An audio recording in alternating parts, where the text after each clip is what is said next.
ભાવનગર મહાનગરપાલિકાના તેમજ ભાવનગર જિલ્લાના 30 પ્રકલ્પો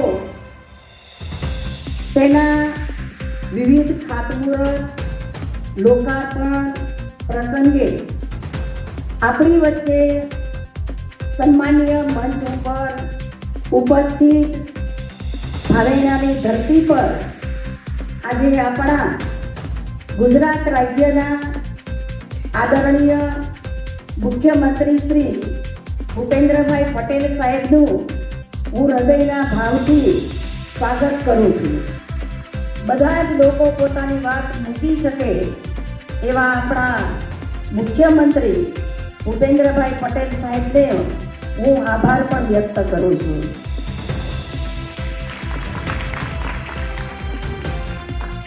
દેશના લોકપ્રિય વડાપ્રધાન નરેન્દ્રભાઈ મોદી સાહેબના નેતૃત્વમાં 10 વર્ષના શાસનની અંદર અનેક વિકાસના કામો થયા છે.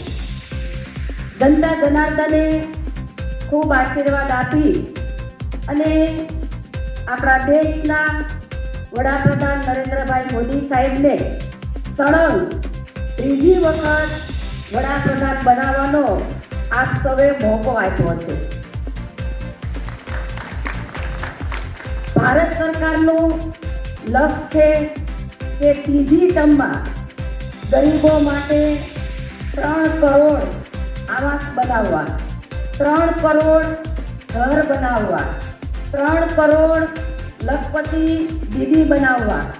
સળંગ ત્રીજી વાર પ્રધાનમંત્રી પદના સોગંદ લીધા પછી પીએમ મોદી સાહેબે પ્રણ લીધું છે કે તેઓ પોતાની ત્રીજી ટર્મમાં 3 ગણી તાકાતથી 3 ગણા લક્ષ્ય સાથે કામ કરશે. તેને જોઈને વિશ્વ આશ્ચર્યચકિત છે. દુનિયાના લોકો જ્યારે ભારત આવે છે તો કહે છે કે ભારત બદલાઈ રહ્યું છે. ભારતનો કાયાકલ્પ અને નવનિર્માણ સ્પષ્ટપણે જોવા મળી રહ્યો છે. જ્યારે ભારતે G20 જેવું સફળ આયોજન કર્યું ત્યારે દુનિયાએ એક અવાજે બોલી ઉઠી અને કીધું કે ભારત બદલાઈ રહ્યું છે.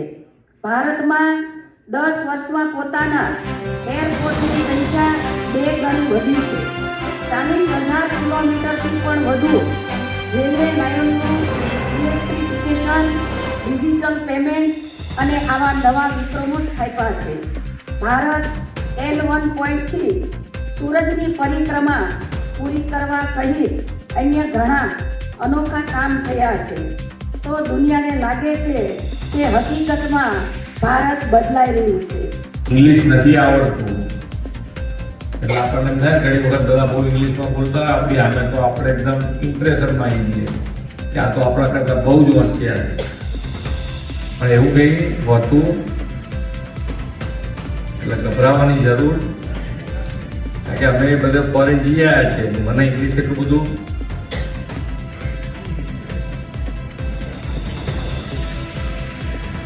પણ ક્યાંય કોઈ તકલીફ પડતી હોતી અને ઘણા બધા દેશ એવા છે કે જે એમની ભાષામાં જ બોલે છે. આપણને આક્રમણ આવી જાય ઘણી વખત કે ભાઈ આપણે પ્રયત્ન તરત જ કરીએ છીએ. આપણે ગુજરાતીઓનો પ્રોબ્લેમ ક્યાં છે કે આપણે સામેવાળાની ભાષામાં બોલવાનો તરત જ જવાબ આપવાનો પ્રયત્ન કરીએ છીએ. એટલે આપણને એમ થાય કે ભાઈ આ ક્યાંક ઓછો પડી જાય તો પણ એવું કશું થાય એમ છે. આપણે ગુજરાતી ભાષાનો આપણને ગૌરવ હોવું જ જોઈએ. અને ગુજરાતી આવડતી હશે તો ક્યાંય ગુજરાતી ક્યાંય પાછો પડ્યો નથી ને પડવાનો નથી. તો આપ સૌના આશીર્વાદથી આપણને બધાને ગૌરવ થાય. ત્રીજી વખત માનનીય નરેન્દ્રભાઈ વડાપ્રધાન બન્યા એનું આપણને ગુજરાતી તરીકે ખૂબ ખૂબ ગૌરવ. વિકાસની રાજનીતિ અને વિકાસની રાજનીતિનો પાયો માનનીય નરેન્દ્રભાઈ. બાકી આપણે બધાએ ઘણા બધા ઇલેક્શનો જોયા છે, ઘણા બધા કામો જોયા છે, પણ ક્યાંય કામની વાત કામની હરીફાઈ, કામની ક્વોલિટી, એ બધી વાતો બહુ ઓછી થતી. ને અત્યારે આપણે વિકાસ ઉપર જ બી શહેરમાં રહેતા હોય, ગ્રામ્ય જીવન જીવતા હોય તો પણ પાયાની સુવિધા દરેક જણને મળી રહે એના માટેનો હર હંમેશ પ્રયત્ન કર્યો છે. વિકસિત ભારત અને વિકસિત ભારત માટે વિકસિત ગુજરાત, અને આપણે વિકસિત ગુજરાતનો પણ 2047 સુધીનો રોડ મેપ ગુજરાતે તૈયાર સૌથી પહેલો આખા દેશમાં તૈયાર કર્યો. અને એના બે મુખ્ય જે પિલર્સ આપણે લીધા છે, તો લિવિંગ વેલ, અર્નિંગ વેલ. એટલે ખૂબ સારી રીતે આપણે રહેવું છે અને ખૂબ સારી રીતે આપણે કમાવું છે. આ બંને મેઇન પાયા છે આપણા, અને એની ઉપર આપણે આગળ વધીશું. અને જે માન્ય નરેન્દ્રભાઈએ 2047 સુધીમાં વિકસિત ભારતનો સંકલ્પ કર્યો છે, એમાં સૌથી મોટી લીડ ગુજરાત લેશે. અને એમાં સૌને સાથ અને સહકાર મળવાનો. કોર્પોરેશનનું કામ હોય, કોર્પોરેશનની વાત હોય, એક સૌથી ભાવનગરને મોટો ફાયદો હવે ધોલેરાનો મળવાનો છે. આપણને સૌને જેને અત્યારે બધાના લગભગ જે પણ અહીંયા આવ્યા હશે એની પાસે કોઈની પાસે મોબાઈલ નહીં હોય એવું તો નહીં બન્યું હોય. કોઈની પાસે મોબાઈલ નથી એવું છે? બધા પાસે છે. હવે આપણને એક ટાઈમ કદાચ ખાવાનું વધતું ઓછું મળે ત્યારે પણ મોબાઈલ તો જોઈશે. અને ભૂલથી જો બધાને કીધું હોય કે મોબાઈલ બહાર મૂકીને આવો તો અંદર આવીને બેઠા હોય, પણ આપણને એમ લાગે કે આપણું હાર્ટ બહાર પડ્યું છે. એટલી બધી આપણને એમ થાય કે મોબાઈલ વગર તો જાણે 2 મિનિટમાં પહેલા કંઈક ભૂલી જતા હતા, પણ આ મોબાઈલ આવ્યો પછી તમે કોઈ વસ્તુ તમારી સેન્સિટિવ વધી ગઈ છે કે ભાઈ તમે કોઈ વસ્તુ ભૂલી નહીં જાવ જલ્દી, કારણ કે મોબાઈલ તરત યાદ આવે. ક્યાંય બી ભૂલવાનો પ્રોબ્લેમ આવે તો બીજી વસ્તુ ભૂલાય, પણ મોબાઈલ નહીં ભૂલી. તરત પાછું 2 મિનિટ 3 મિનિટ પર યાદ આવી જાય મોબાઈલમાં થઈ ગયું. એટલે જે એની અંદર જે ચિપ્સ વપરાય છે અત્યારે સેમિકન્ડક્ટર, અને સેમિકન્ડક્ટર માટે ભારત દેશે અત્યાર સુધી ખૂબ બધા પ્રયત્નો કર્યા કે સેમિકન્ડક્ટર ચિપ્સ બનાવવા માટેનો ઇન્ડસ્ટ્રીઝ આપણા ભારત દેશમાં આવે. દરેક વડાપ્રધાનોએ એનો પ્રયત્ન કર્યો છે. નરેન્દ્રભાઈ અને નરેન્દ્રભાઈએ સૌથી પહેલી ચિપ્સ બનાવવાની શરૂઆત આપણે સાણંદમાં, ગુજરાતમાં શરૂઆત થઈ ગઈ, અને ટાટા કંપનીએ ધોલેરામાં શરૂઆત કરી દીધી છે. એનું ખાતમુહૂર્ત થઈ ગયું છે. એટલે ધોલેરામાં આખું સેમી કન્ડક્ટરનું ઝોન આખો બનશે. આખી ઇન્ડસ્ટ્રીઝ બધી ત્યાં જ આવે. એટલે એનો લાભ સૌથી વધારે કોઈને જો મળવાનો હોય તો એ ભાવનગર શહેરને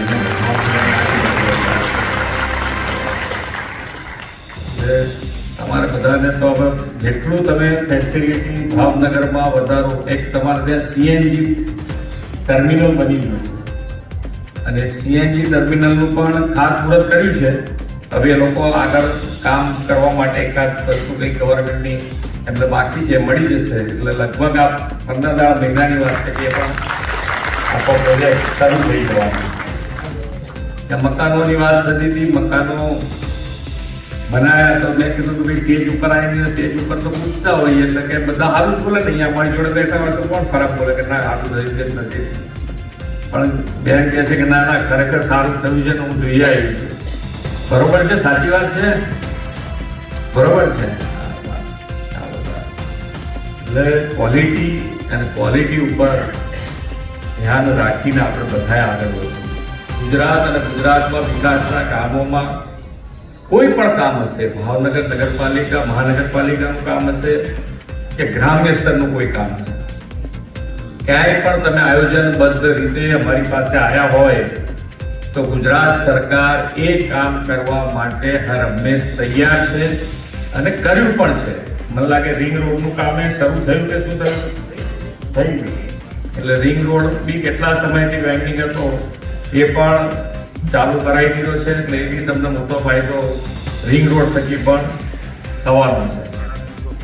350 કરોડ રૂપિયાનો રિંગ રોડ છે અને ક્યાંય અટકેવો નથી. હવે ફાઇનાન્શિયલી ક્યાંય એવી રીતે મૂક્યું છે કે તમને ક્યાંય અટકાવણ આવવાની નથી. હવે તમારે જેટલો બને એટલો ઝડપથી પૂરો કરી દેવાનો છે અને ક્વોલિટીમાં બધાએ ધ્યાન રાખવાનું છે. જે પણ કામ કરો, સ્વચ્છતાની હમણાં હું મેયરને બાજુમાં બોલાવીને પૂછતો હતો કે ભાઈ ભાવનગરમાં સ્વચ્છતાનું કેવું છે. અત્યારે સ્વચ્છતા તો રાખે છે પણ ભણેલા ગણેલા સ્કૂટર ઉપર કોથળીથી હજવી નાખી જાય, છૂટો ઘા કરે છે.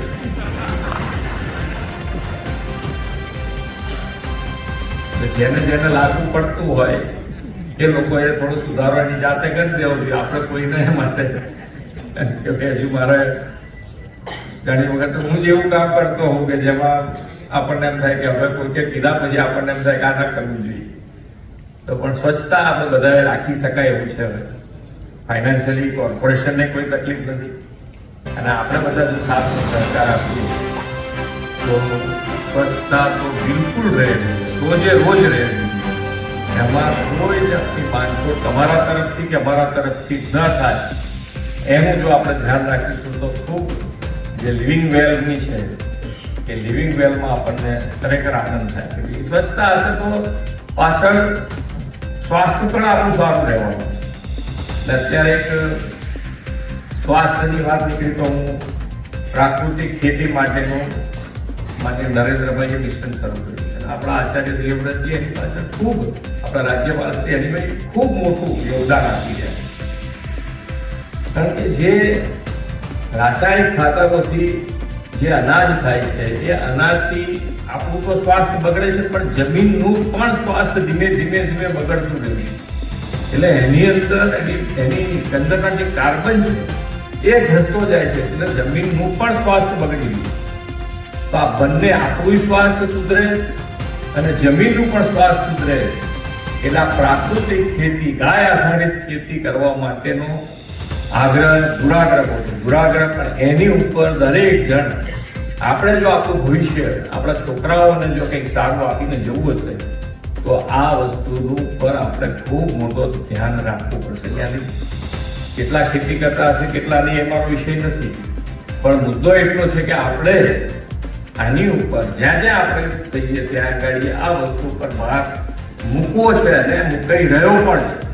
તો જો આની ઉપર આપણે વધારે આગળ વધીશું તો મને લાગે છે ત્યાં સુધી આની અંદર પણ જે આપણે માન્ય નરેન્દ્રભાઈ ગુજરાતને ગ્રોથ એન્જિન બનાવ્યું છે, વિકાસનું રોલ મોડેલ બનાવ્યું છે, તો આની અંદર પણ આખા દેશમાં સૌથી પહેલું આખું ગુજરાત આપણે પ્રાકૃતિક ખેતી તરફ લઈ જવા માટેનો પ્રયત્ન કર્યો છે.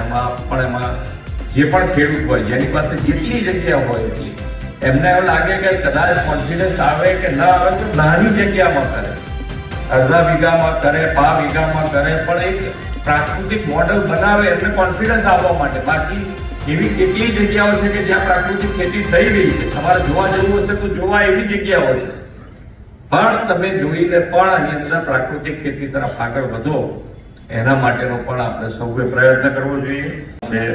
સ્કૂલ આજે તૈયાર થઈ છે અને આજે અહીંયા પછીનો એક કાર્યક્રમ છે ભાવનગર જિલ્લાની આર્થિક કરોડરજ્જુ એટલે શીપ બ્રેકિંગ ઉદ્યોગ એના વિકાસ માટે અત્યારે અહીંયા ત્યાં આગળ એક કાર્યક્રમ છે, ત્યાં જવાના છે.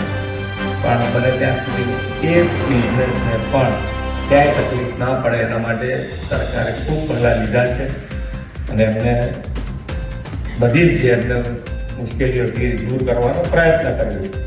અને આજે ત્યાં એક કાર્યક્રમ છે, એના પછી ત્યાં જઈશું અને વિકસિત ભારત માટે આપ સૌ ખૂબ તત્પરતાથી, આમાં દરેક વખતે આપણને કેવું હોય કે યાર મારું પોતાનું તકલીફ છે ત્યાં તમને ક્યાં સપોર્ટ કરવું, એવું નથી ને. દરેક વસ્તુમાં તમે ક્યાંક ને ક્યાંક સહયોગ આપી શકો એમ છો. પૈસાથી જ આપવો સહયોગ કે આપણી પાસે પૈસા હોય તો સહયોગ અપાયું છે નહીં. મેં હમણાં કીધું છે કે જેટલા હાઉસિંગના મકાનો છે એની ઉપર રિન્યુએબલ એનર્જી કોમન ફેસિલિટી માટે નાખી છે, પણ પીએમ મફત વીજળી યોજના જે છે એના માટે શું કરી શકાય કે જેથી ત્યાં રહેવા જવા વાળા દરેકને એમના ઘરની વીજળી ફ્રી મળે એના માટે શું કરી શકાય એનો વિચાર કે ભાઈ ત્યાં આગળ લખાયેલું છે કે જે વિચાર કરીને જે કરે તો એમાં પણ તમને મદદરૂપ સરકારની ગ્રાન્ટ છે, ગ્રાન્ટ મળે ને તમારું કામ થઈ જાય. તો એ જગ્યા જોઈએ, એ જગ્યા જોઈને પછી કેવી રીતે કરાય. કે બાકી કોમન ફેસિલિટી તો તમને શાંતિ છે કે ભાઈ જેના મકાન લેવા જશે કોમન ફેસિલિટી માટેની નક્કી ગઈ છે. એટલે સરકાર તરફથી તમને બધા જ મદદ કરવાની તૈયારી, પણ તમારે પણ કે ભાઈ વીજળી ફ્રી છે, આપણે કાં તો સૂર્યની આવે છે કોમન ફેસિલિટી, તો લિફ્ટમાં લાઈટ રાત દિવસ ચાલુ જ રહે, જરૂર ના હોય તો એવું ન થવું જોઈએ. આપણે દરેકમાં મદદરૂપ થવાય. પાણી બચાવજો તોય દેશને મદદરૂપ છો, વીજળી બચાવો તોય દેશને મદદ કરો છો, તમે પેટ્રોલ બચાવો તોય દેશને મદદ કરો છો. પર્યાવરણ તો મુદ્દો કોઈના મગજમાંથી હવે બધાએ પકડ્યું છે. દરેક ઝાડ પાસે જ્યાં જગ્યા હોય ત્યાં એક ઝાડ એમને લગાડ્યું છે. અને અત્યારે તો માન્ય નરેન્દ્રભાઈ એક પેડ માં કે નામ, એટલે આપણા બધા જ પોતાની માતાના નામે એક ઝાડ લગાવીને એ જન આંદોલનમાં આપણે સહભાગી થવું જોઈએ. અને દરેક જણ અહીંયા બેઠેલો એક પણ જણ એના ફેમિલી સાથે એક ઝાડ કોઈ પણ જગ્યાએ એને જ્યાં અનુકૂળ પડે ત્યાં સરકારના કાર્યક્રમમાં જઈને પણ પોતાનું એક ઝાડનું યોગદાન આપી શકે, કાં તો એમના ઘર આગળ જે જગ્યા હોય એમાં પણ યોગદાન આપી શકે. એટલે આ પર્યાવરણમાં બી તમે જો એક ઝાડ ઉછેરો તો એ પણ મોટી રાજ્યની સેવા થશે, દેશની સેવા થશે. તો આ ગ્લોબલ વોર્મિંગ હમણાં જોઈએ છે આપણે, વરસાદની પેટર્ન કેવી બદલે કે જ્યાં પડે ત્યાં એક સામ તો પડે, એટલે ત્યાં આગળ આપણને એમ લાગે કે આ તો હાવ ખરાબ થઈ ગયું. એટલે એમાંથી નીકળવા માટેનો આ બે વાત જ છે કે ભાઈ ગ્લોબલ વોર્મિંગમાંથી નીકળવું હશે તો આ પર્યાવરણ, પ્લાસ્ટિક, અનયુઝ પ્લાસ્ટિક આપણે જે છે બીજી વખત વાપરી ના શકાય એવા પ્લાસ્ટિકનો ઉપયોગ ન કરવો જોઈએ, પાણી બચાવો. આ બધા નાના નાના મુદ્દા છે કે જેમાં આપણે સહભાગી થઈ શકીએ એમ છે. એમાં થવું જોઈએ, એમાં કોઈની હામું નહીં જોયું કે પેલો નથી કરતો તો હું શું કામ ના કરું. આપણે કરવાનું. એકથી બગડે, આપણે કહેવત છે ને કે એકથી બગડે તો એકથી સુધરે કરો.